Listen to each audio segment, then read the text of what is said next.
L'espace de dimension 3 contient la sphère S2 de dimension 2. De la même manière, on peut examiner la sphère de l'espace de dimension 4. C'est l'ensemble des points qui sont à la même distance d'un centre. Mais pour décrire la position d'un point sur cette sphère, il nous faut maintenant 3 nombres. Elle est donc de dimension 3, et nous l'appellerons S3, bien sûr. Vous ne pourrez pas voir cette sphère dans l'espace de dimension 4, puisque votre espace n'a que 3 dimensions, et que l'écran n'en a que 2. Je ne peux que faire appel à votre imagination. Pour mieux comprendre les polyèdres, en dimension 4, nous allons procéder comme l'ont fait les reptiles avec les polyèdres en dimension 3. Les faire gonfler sur la sphère, puis les projeter stéréographiquement sur un plan. Ici, nous allons donc faire gonfler les polyèdres jusqu'à mettre leur face sur la sphère S3 dans l'espace de dimension 4 et projeter stéréographiquement sur l'espace de dimension 3.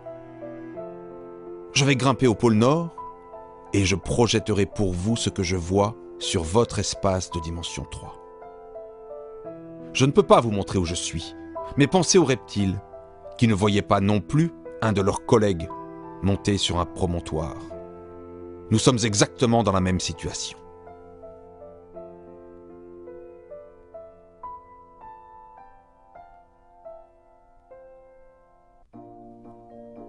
Voici le simplex.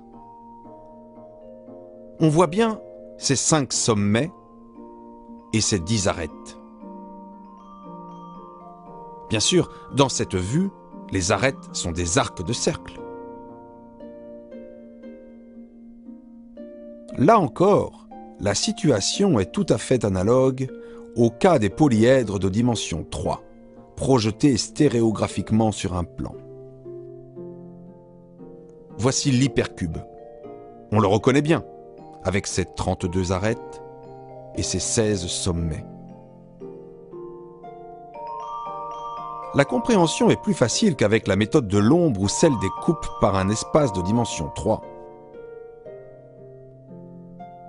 Voici le 24, avec ses 24 sommets, ses 96 arêtes.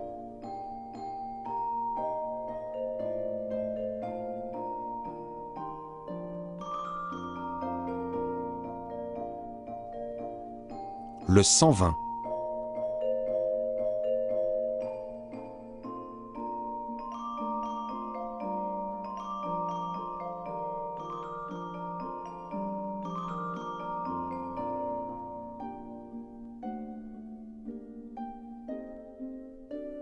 Et enfin, le 600.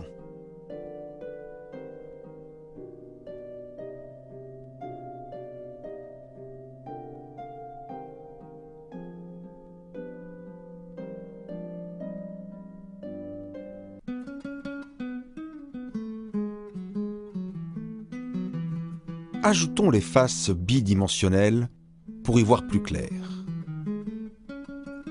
Le simplex, avec ses 10 faces triangulaires. Bien sûr, les faces bidimensionnelles sont des morceaux de sphère, tout comme nous avons dit que les arêtes étaient des arcs de cercle. Le simplex tourne dans l'espace de dimension 4, avant d'être projeté stéréographiquement. Rappelez-vous, quand nous faisions tourner la Terre comme une balle et observions le mouvement des continents. De temps à autre, une face passe par le pôle de projection et la projection devient alors infinie. Elle semble exploser sur l'écran. Un petit coup d'œil à l'hypercube.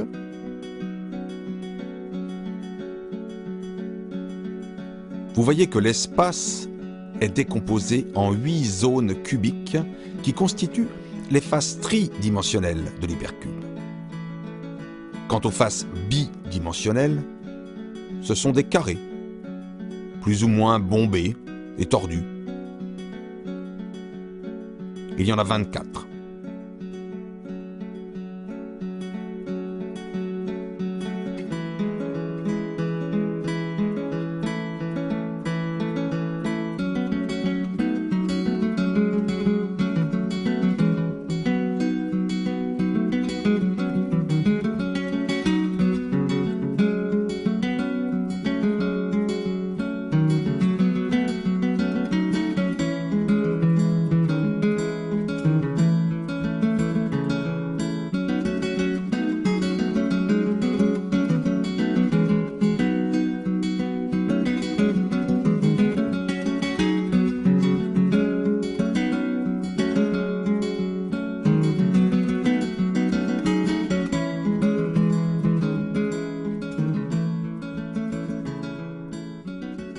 Mon préféré, le 24.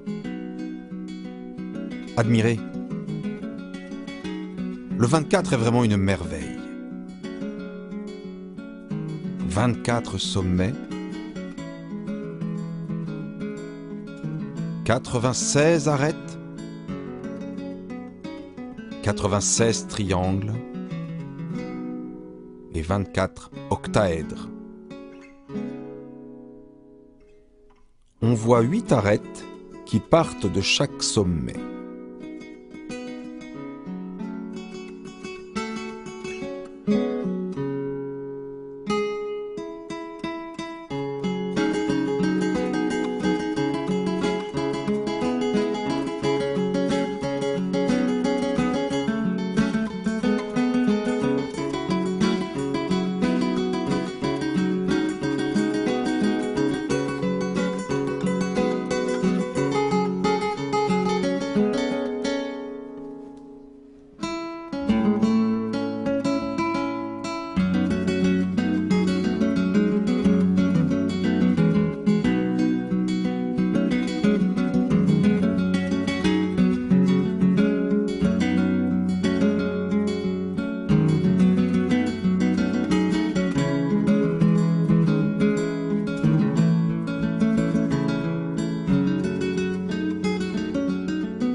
Voici le 120, dont nous allons mieux comprendre la structure.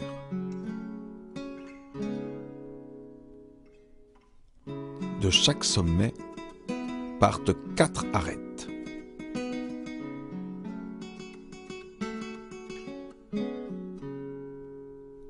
Ces faces bidimensionnelles sont des pentagones.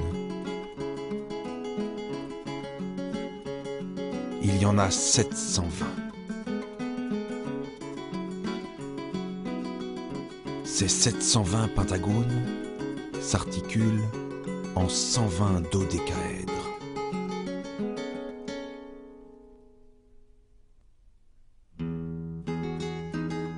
Admirez tous ces dodécaèdres qui s'agencent les uns avec les autres.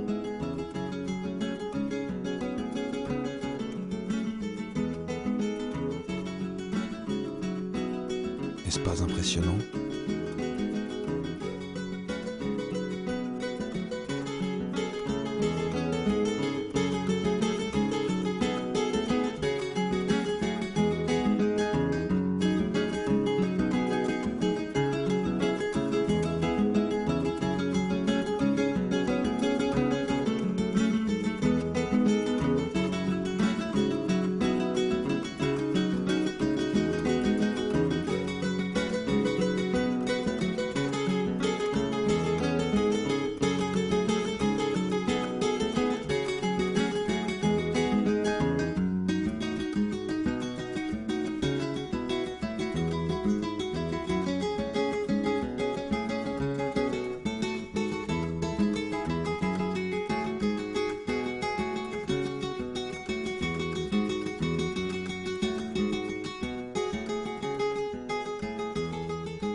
Terminons par le 600, avec ses 600 faces tridimensionnelles en forme de tétraèdre, ses 1200 faces triangulaires, ses 720 arêtes et ses 120 sommets.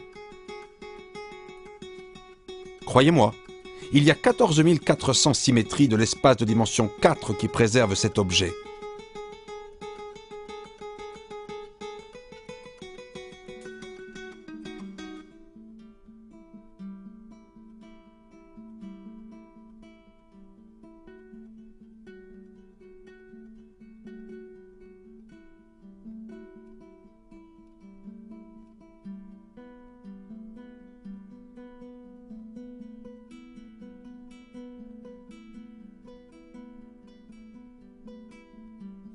Voilà, nous avons terminé notre première exploration de la 4e dimension. Cette dimension contient beaucoup de merveilles.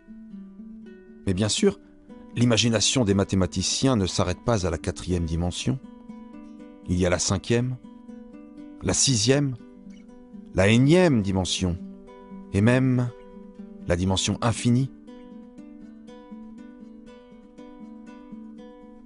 Chaque dimension a sa particularité, mais il faut bien dire que la 4e est la plus belle.